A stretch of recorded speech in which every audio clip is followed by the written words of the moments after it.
Muy buenos días, apreciados hermanos, que Dios me les bendiga. Es un privilegio nuevamente compartir con ustedes en esta mañana, lunes 3 de abril, iniciando semana y el, el inicio del estudio también diario de nuestra lección. Eh, Lección de la semana, recordemos un momento del destino y para este día, lunes 3, pues tenemos eh, el título de la lección para este día, la venida del Hijo del Hombre. Eh, un título que en la Biblia dice la lección, pues que se menciona mucho. Ya vamos a ver la cantidad de veces que se menciona. Y esto, pues, lo que nos señala es a Jesucristo, nada más ni nada menos, ¿verdad? Bien, para entrar en el estudio, como siempre hacemos, pues vamos a orar a nuestro Padre para que sea Él el que nos dirija en este momento. Señor y Padre nuestro, a esta hora pedimos tu dirección para que todo sea conforme a su voluntad, pues y que el mensaje al meditar, pues lo podamos entender, comprender y sobre todo ponerlo en práctica, compartirlo con aquellos que no lo conocen. Bendíganos, Señor, y acompáñanos en esta hora. En Jesús se lo pedimos y te lo agradecemos. Amén. Muy bien, el Apocalipsis 14 dice que contiene los textos claves con respecto al mensaje del Señor para los últimos días, para su pueblo y el mundo. El eje de todo esto es la venida, dice, de Jesús, el cumplimiento de sus promesas de que verán al Hijo del Hombre, dice, sentado a la diestra del Todopoderoso, y lo verán, dice, en su venida, dice, en las nubes del cielo. Eso así lo manifiesta también el Evangelio según San Marcos, capítulo 14, versículo 62. Pero Apocalipsis 14, 14, ¿qué es lo que nos dice? Eh, y la pregunta a responder es, dice, ¿qué título se utiliza para describir a Jesús eh, cuando regrese a la tierra? ¿Por qué crees que Juan usa este título para Jesús? Bien, leamos Apocalipsis 14, 14 que dice, y miré, dice, y he aquí una nube blanca, y sobre la nube, dice, uno sentado semejante al Hijo del Hombre, que tenía, dice, en su cabeza una corona de oro y en su mano, dice, una hoz aguda. Muy bien. Eh, el texto es claro que dice, eh, y sobre la nube, dice, uno sentado semejante al Hijo del Hombre. Dice que Jesús usó este término, dice, Hijo de Hombre, para referirse a sí mismo. Y dice que 82 veces en los evangelios está registrado esta expresión, Hijo de Hombre. Era uno de sus títulos, dice, favoritos para el Señor Jesús. Lo usó, dice, como una expresión de cariño para identificarse, dice, con nosotros. Eh, él, él es un Salvador, dice, que nos entiende, padeció nuestras tentaciones. Recuérdese que eso fue uno de los propósitos del Señor, sentir, como podríamos decir humanamente, en carne propia las tentaciones humanas, con la diferencia pues que Él no cedió a ninguna, ¿verdad? Eso lo tenemos claro. Y pasó, dice, por nuestras pruebas, todas las pruebas, con la diferencia que Él no cedió a ellas, sino cometió pecado. Hermano, por eso es interesante entender que es uno de los propósitos con los cuales Jesús nos entiende y cuando eh, lleguemos a aquel momento de juicio, vamos a decir así, o de ser confrontados en el juicio, dice que vamos a tener un abogado que nos entiende a la perfección, porque él sintió esas tentaciones, como decía, con la diferencia de que no se dio ninguna de ellas ni pecó en ninguna de ellas. Dice que él es un Salvador que nos entiende, padeció nuestras tentaciones y pasó por nuestras pruebas. Él es el Hijo, dice, del hombre, que regresará para llevarnos a casa. Él es Jesús, que viene por nosotros. Es el mismo Jesús que vivió entre nosotros. Él está, dice, calificado para redimirnos, porque llegó a ser uno de nosotros. Aquí está la gran ventaja que nosotros tenemos. Nos llegó a ser uno de nosotros. No se entiende a la perfección, hermano.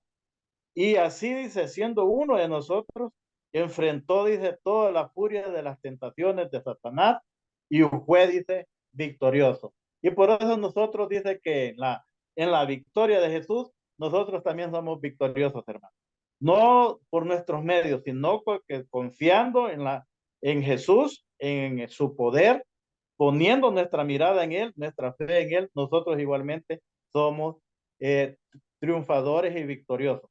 Muy bien, vamos a leer algunos pasajes en los cuales dice que qué aprendemos de los siguientes versículos bíblicos en Mateo acerca de Jesús, el Hijo del Hombre. Bueno, ahí habían algunos pasajes interesantes que, por ejemplo, dice, porque el Hijo del Hombre vendrá, dice, en gloria de su Padre con sus ángeles, a, juntamente con él. Esto está en Mateo 16:27. Eso el mismo Jesús lo relató, ¿verdad?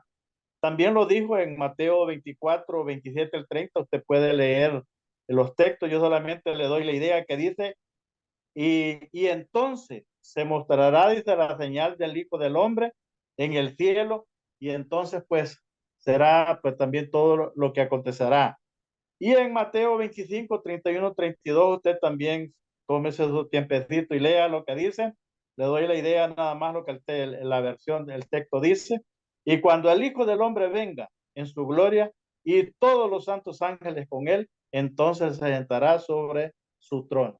Bueno, esto es una idea de todas las 82 veces que se menciona la palabra el Hijo del Hombre, la venida del Hijo del Hombre, como lo que estamos estudiando. Observo algunos elementos, dice, en estos pasajes muy interesantes. Por ejemplo, primero, Jesús es el Hijo del Hombre. Viene, dice, en su gloria con sus ángeles. Es interesante, ¿verdad? Dos, separará, dice, las ovejas de los cabritos. O sea que hay un juicio básicamente. Y tres, dice, el destino de las naciones y de toda la humanidad se decidirá por la eternidad. Jesús viene como el Hijo del Hombre. Pero ¿cómo viene el Hijo del Hombre? Bueno, me gusta cómo Apocalipsis lo presenta, ¿no? Y miré aquí una nube blanca y sobre la nube dice uno sentado semejante al Hijo del Hombre.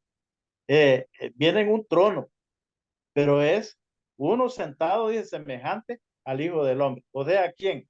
Jesús, el Hijo de Dios, el Dios viviente, el Dios encarnado, el Dios que vino a estar con nosotros o a estar en esta tierra para ser uno más como nosotros, diríamos así, no tal vez uno más porque él era sin pecado, pero a personificarse como uno de nosotros para entendernos. Todo esto tiene un propósito, tiene un mensaje de esperanza. No vea, es otra idea que queremos ir metiendo quizás ya en el estudio de este trimestre. No vea el Apocalipsis nada más como juicio, como destrucción.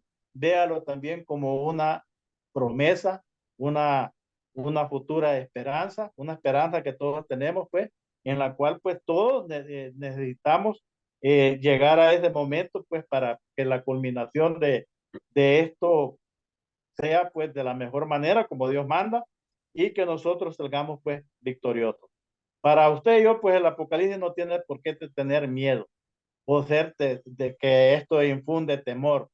Yo no sé por qué algunos piensan que dice que el Apocalipsis es meter miedo. No, sino que es realmente es la esperanza que todo hijo de Dios tiene. Termino con lo que eh, un consejo nos da que dice, piensa en la expresión hijo del hombre. ¿Qué significa el hijo del hombre? Y lo que esta dice de la humanidad de Cristo, aunque era Dios. Por eso yo me he centrado más en explicarte que la idea del Dios encarnado y de venir a encarnar como un ser humano es para entendernos. Por eso dice, eh, y lo que esta dice de la humanidad de Cristo, aunque era Dios, se hizo uno de nosotros, igual a nosotros, pero a diferencia de nosotros, nunca pecó. Esa es la gran diferencia. Nunca pecó. ¿Qué esperanza asombrosa, dice, te ofrece esto? En términos de, primero, conocer el amor de Dios por nosotros y segundo, saber que Él puede relacionarse con tus luchas y darte la victoria en ellas, que es lo más importante. Ponte en las manos del Señor, ponte en las manos del Hijo del Hombre y serás un victorioso para honra y gloria de Dios y por supuesto para heredar vida eterna. Que Dios te bendiga en esta semana y mi deseo y oración. Bendiciones.